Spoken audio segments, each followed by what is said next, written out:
Hello, welcome to another episode of the Sellers TV show. Today we're talking about careers. Even though it's raining, but the rain wouldn't stop us from doing this because there are lots of questions on this, and these questions has to be answered. That's just the truth. So my guest here is the CEO of Falaworld, Lekan Akinfala. You're welcome, sir. Thank you very much. Okay, so basically, what we're talking about is what happens after service. I've gotten letters, mails from students who ask me, what do we do after service? Do we go look for a job? Do we go for a professional exam? Or do we set up a business? What do we do after service? So Mr. Lekan is into development, self-development. He has a business. He's worked. He has experience of over 10 years. So he's going to talk about what he thinks should happen next after service. So, Mr. Lekan, what do you think should happen next after service? All right. Thank you very much, Mr. Tayo. It's a privilege to be part of this laudable work you're doing, especially for young people globally. And I'm grateful to be invited to speak to millions of young people out there who are at a junction in their lives, and they don't really know what to do next. Basically, I would divide this discussion into about 3 parts, and so that we can actually get a good understanding of where we really want to go. Okay. A lot of people have spent at least 4 years in the university before going through a 1-year mandatory NYSC and now post-NYSC. Now, let's divide the pre-NYSC now into 2 parts. That is when they're still in university or polytechnic, and while they are on 1-year mandatory NYSC. Now, basically, I always tell young people this. I said, no matter the number of academic qualifications you have, is little or nothing above illiteracy if you don't have functional developmental exposure. Okay, we'll break that down. When you say functional developmental exposure, what do you mean by that? Okay, the major thing is that what is being served in the I'm sorry, apologies to the academicians. What is being served currently in Nigerian universities, or let me say there's a gap between what is being served and what is required in the industry. So it is the functional developmental exposure that bridges the gap between what is being served in the academic institution and what is being required in the industry. And most young people today don't get to go through the process of getting themselves into a space where they can be remolded to fit into the industry. The industry. What the industry requires. Yes, and that's the challenge right now. Today, if you check Punch newspaper today, over 3 million Nigerians applied for just 700,000 positions in N-Power. I read that. Early this year, this Nigeria Civil Defense Corps, for opening of just probably 400, close to about 1 million Nigerians applied. So what we're saying basically is that there is so much gap. Unemployment is hitting Nigeria so hard. A lot of companies are leaving the country because they don't have a lot of enough infrastructure to support their industry. So then what happens? So to a fresh graduate? Now, to a fresh graduate who hasn't gone through a process of developmental exposure, whether through different programs online or physically, probably through internships or whatever means, to actually understand what is being required in the industry, in the real world, in the industry, then there's still going to be a gap. Now, I see NYSC 1 year as an opportunity to remold yourself, as an opportunity to rewrite your story. It's an opportunity to network. It's an opportunity to consciously develop yourself. Now, having the mind that there are certain requirements that every industry is in need of, requires from a fresh graduate. Now, when you understand these needs, then you tailor your skills towards them. Okay. Then let me get you. Sorry to cut you. Yeah. Let me get you there. So that means, as at the time you're serving, Yes. you should have an idea of where you're going. Of course. Okay. Now, I'll still go back to the question. As a fresh graduate, which line is most lucrative in Nigeria as we speak? Is it looking for a job, setting up a business, or doing a professional then looking for a job, or setting up a business and looking for a job, or you just leave the country? Which one is the most lucrative? Okay. Well, I will first of all use this quote to thyself. Be true. Now, basically, there are several opportunities. Okay. Online, offline. Okay. Now, one should not limit it himself or herself to a certain thing. If you want to do a business, fine. If you really love doing business and you think that your capacity can actually handle business, yes, fine. But that doesn't stop you from being open. Now, there are some things you learn from business that you can. Some things you learn from working for other people that you can now put into your business and use. Okay, there are several networks you can get from working from other people that you can leverage on your own business too. So everything there's a way all these things have a way of connecting themselves. There's a way, and even trying to even go overseas for programs. There are several programs like fellowship programs that you have opportunities to attend. But basically, if you don't find them, if you don't know how to find them, if you don't know how to apply for those things, you might not even get there.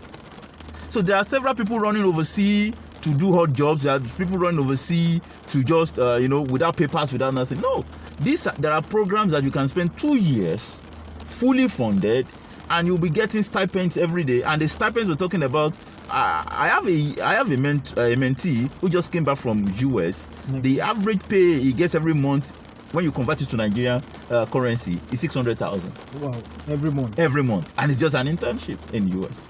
It's a fellowship program. So, but basically, what we're saying is that if you don't know, you don't know, and what you don't know can kill you. Now, number one, for people who are trying to get jobs, how is your CV like? Now, apart from your degrees, what are the other things that can actually show that you have a kind of skill that is needed for the job role? Okay, so that means you, if you have made up your mind that you want to look for a job, then you have to do professional exams. Is that what you're saying? It's lovely to do professional exam. In fact, it gives you competitive edge. Or basically, professional exams right now, if you it might be too costly for undergraduates, or let's say someone just finished at Tura. But basically, I wrote my first professional exam when I was doing my Nysc, and I know how to save a lot of money. I had to borrow money to write. Okay, it's on project management, and it took me a little time to pay back, but eventually it paid off. Because even before I finished my NYC, I've gotten my first appointment. So that means if you have a professional exam, a professional certificate, it gives you an edge if you are looking for a job. It gives you competitive edge. Okay. So that you also said that if you want to travel out, you should get enough information. So you're not saying which one is better. You're saying whichever you want to go for.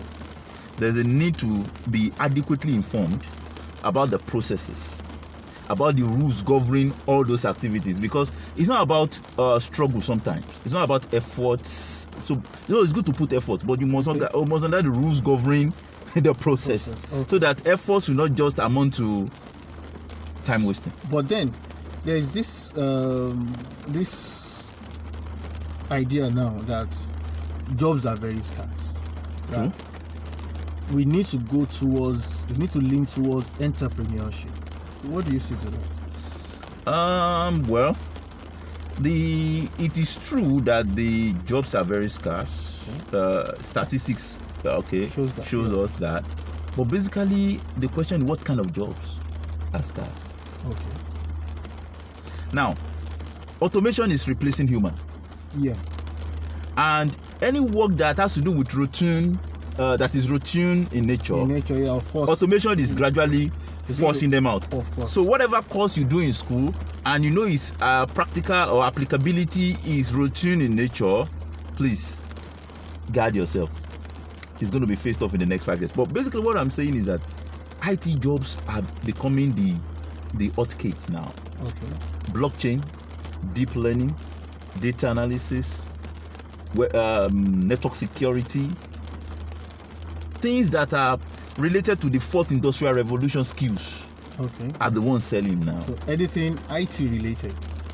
Anything fourth industrial revolution. What are those things then? Now that's why I said the things, because IT is very broad. Okay.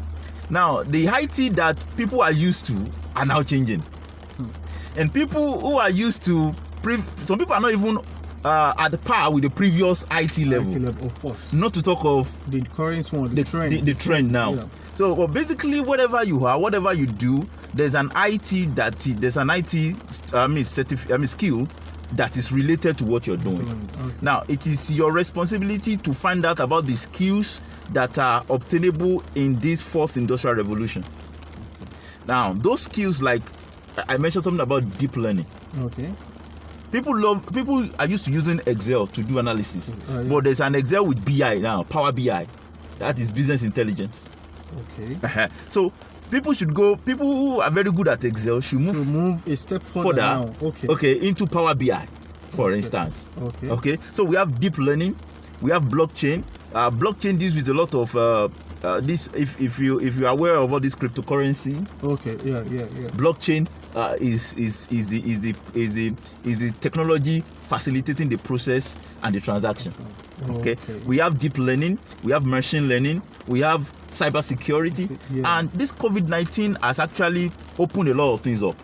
Now there are several organizations who are giving some kind of rebate. Even some are just free. Okay. Like ICSI in UK gave a certain level of their certification free for people. And that certification ought to be $500. I mean, 500 UK pounds. Okay. Now it's free. Wow. So a lot of people have been taking advantage. Now, a lot of young people still spend much time on phones chatting and they're wasting away time. But there are several information that your phone can give you. Okay. If you have a fantastic write-up in your first degree, your thesis, you can push it. You can push it for fun. You can push it. One of my mentee last week, okay just got $4,000 for an idea he pushed. Wow. Okay, and he won. So what we're saying is that if you genuinely probably you come up with a wonderful project in your final year, you can take it further. If you are doing your MSc right now, you can take it further. There are scholarships, there are grants, especially if you're a young woman. Okay, I'm saying this category for the young women. Ladies, Now, globally, people see women as vulnerable. Globally, women are now emancipating. Globally, several funds have been set aside to support women. In entrepreneurship, in science, in research, in information technology, several. Just go online. Check them out. So see the ones that it's all about information. Information. Search for the ones that suit what you're doing. There's always a particular grant or a particular scholarship that supports what you're doing right now. Go check it out. Okay, so even if you are setting up your business or an NGO, there are ways you can also source for funds. So for fund. A young lady spoke to me yesterday and said, okay, she's been doing some kind of thrift collection for a while. And through the thrift collection, a lot of young women have been able to set up their business. I said, wow, this is a laudable project that has been running for about 10 years. Wow. You need to make this thing bigger. So right now, we are working on a project to expand that business and to source for grants to fund it. To fund it. And it's going to come in no time. Wow. So what I've actually learned is that it's all about information. If you can't access information, you can't even make these decisions. Of course. Whether you want to do your masters, you want to go get a job or something, you need the information. You need the right information. You need the right information, and the right information is at your doorstep. It's on your phone. You don't waste your subscriptions talking to people or wasting time on social media. Now, if you have if you have a profile, some people don't even have a profile on LinkedIn. Okay, I challenge you, young people, going out after NYSC or even before your NYSC, get your LinkedIn profile. All your profile on your social media, you can also always connect your whoever you see as your mentor. Okay. And you can do personal messages. Okay. You can discuss things with them, and they can, in fact, comment on LinkedIn can fetch you jobs. Wow. If you make sensible comments, and you can be noted. Someone can just pick your sense up and say, man, this guy is saying something meaningful. I have seen a young man who commented on one of the World Bank's program. Okay.